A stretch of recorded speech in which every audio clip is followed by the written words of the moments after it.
ಭೂವರಾಹನಾಥನ ಜಯಂತಿ ಹಿನ್ನೆಲೆ ಕೆಆರ್ಪೇಟೆ ತಾಲೂಕಿನ ಕಲ್ಲಳ್ಳಿಯಲ್ಲಿರುವ ಭೂವರಾಹನಾಥ ದೇಗುಲಕ್ಕೆ ಭಕ್ತರ ದಂಡೆ ಆಗಮಿಸಿತ್ತು. ಸ್ವಂತ ಮನೆ ಕನಸಿನ ಆಸೆಯನ್ನ ಭೂವರಾಹಸ್ವಾಮಿ ಈಡೇರಿಸುವ ನಂಬಿಕೆ ಭಕ್ತರಲ್ಲಿ ಇದೆ.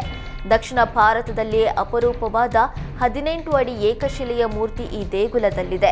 ಇನ್ನು ಭೂವರಾಹನಾಥ ಜಯಂತಿ ಹಿನ್ನೆಲೆ ಹೋಮ, ವಿಶೇಷ ಪೂಜೆ, ಅಲಂಕಾರ ಕೈಗೊಳ್ಳಲಾಗಿತ್ತು.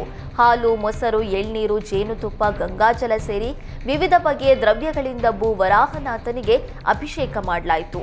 ಮಲ್ಲಿಗೆ, ಜಾಜಿ, ಸಂಪಿಗೆ, ಗುಲಾಬಿ, ತುಳಸಿ ಸೇರಿದಂತೆ 58 ಬಗೆಯ ವಿಶೇಷ ಹೂವುಗಳಿಂದ ಪುಷ್ಪಾಭಿಷೇಕ ನೆರವೇರಿಸಲಾಯಿತು. ಉಗ್ರ ಮೌಸಿನ್ ಶುಕೂರ್ಗೆ 14 ದಿನ ನ್ಯಾಯಾಂಗ ಬಂಧನ ವಿಧಿಸಲಾಗಿದೆ. ಅನೀಶ್ ಮರ್ಡರ್ ಕೇಸ್ನಲ್ಲಿ ಉಗ್ರ ಮೌಸಿನ್ಗೆ ನ್ಯಾಯಾಂಗ ಬಂಧನ ವಿಧಿಸಿ ಶಿರಸಿಯ ಹೆಚ್ಚುವರಿ ಜಿಲ್ಲಾ ಮತ್ತು ಸತ್ರ ನ್ಯಾಯಾಲಯ ಆದೇಶಿಸಿದೆ.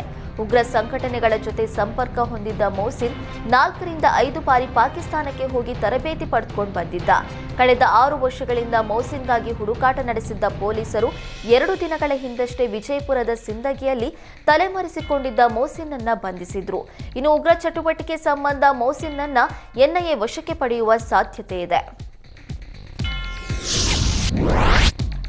ಕೊಪ್ಪಳದಲ್ಲಿ ಬಾಲ್ಯ ವಿವಾಹ ಪ್ರಕರಣಗಳು ಹೆಚ್ಚುತ್ತಲೇ ಇವೆ. ಸಚಿವ ಶಿವರಾಜ್ ತಂಗಡಿಗೆ ಸ್ವಕ್ಷೇತ್ರ ಕನಕಗಿರಿಯ ಹುಲಿಹೈದರ ಗ್ರಾಮದಲ್ಲಿ 17 ವರ್ಷ 9 ತಿಂಗಳ ಅಪ್ರಾಪ್ತಿಯ ವಿವಾಹ ನಡೆದಿದೆ. ಕೊಪ್ಪಳ ಮಹಿಳಾ ಮತ್ತು ಮಕ್ಕಳ ಕಲ್ಯಾಣ ಇಲಾಖೆ ಎಸಿಡಿ ಪಿಒ ಸಂಬಂಧಿಕರ ಪುತ್ರ ಅಪ್ರಾಪ್ತಿಯನ್ನ ಭರಿಸಿದ್ದಾನೆ. ಇನ್ನು ಮದುವೆ ನಡೆದು 3 ದಿನಗಳಾದರೂ ಕುಟುಂಬಸ್ಥರ ವಿರುದ್ಧ ಕೇಸು ದಾಖಲು ಅಧಿಕಾರಿಗಳು ಹಿಂದೇಟು ಹಾಕ್ತಾ ಇದ್ದು ಸಾಕಷ್ಟು ಅನುಮಾನಕ್ಕೆ ಎಡೆ ಮಾಡಿಕೊಟ್ಟಿದೆ.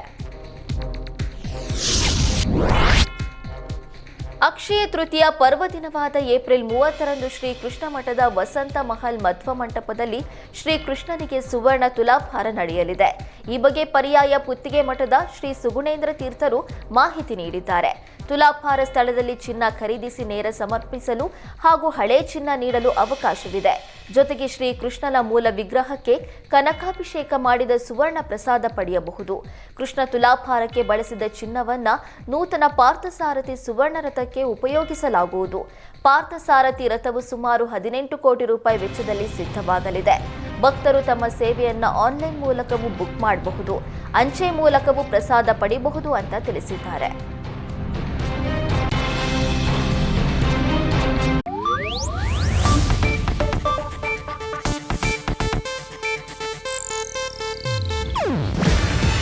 ಇದು ಏಷ್ಯಾನೆಟ್ ನ್ಯೂಸ್ ನೆಟ್ವರ್ಕ್ ಪ್ರಸ್ತುತಿ.